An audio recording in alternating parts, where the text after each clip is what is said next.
ولما دخلوا على يوسف آوى إليه أخاه قال إني أنا أخوك فلا تبتئس بما كانوا يعملون فلما جهزهم بجهازهم جعل السقاية في رحل أخيه ثم أذن مؤذن أيتها العير إنكم لسارقون قالوا وأقبلوا عليهم ماذا تفقدون قالوا نفقد صواع الملك ولمن جاء به حمل بعير وأنا به زعيم قالوا تالله لقد علمتم ما جئنا لنفسد في الأرض وما كنا سارقين قالوا فما جزاؤه إن كنتم كاذبين قالوا جزاؤه من وجد في رحله فهو جزاؤه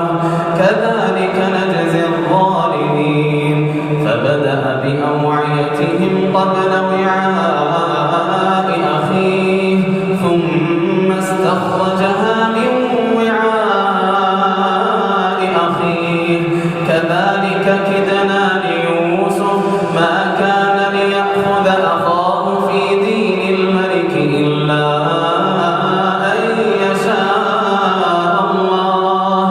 نرفع درجات من نشاء وفوق كل ذي علم عليم قالوا إن يسرق فقد سرق أخ له من قبل فأسرها يوسف في نفسه ولم يبدها لهم قال أنتم شر مكانا والله أعلم بما تصفون قالوا يا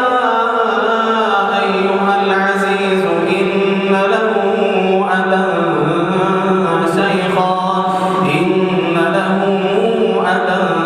شيخا كبيرا فخذ أحدنا مكانه إنا نراك من المحسنين قال معاذ الله أن نأخذ إلا من وجدنا متاعنا عنده إنا إذا لظالمون فلما استيئسوا منه خلصوا نجيا قال كبيرهم ألم تعلموا أن أباكم قد أخذ عليكم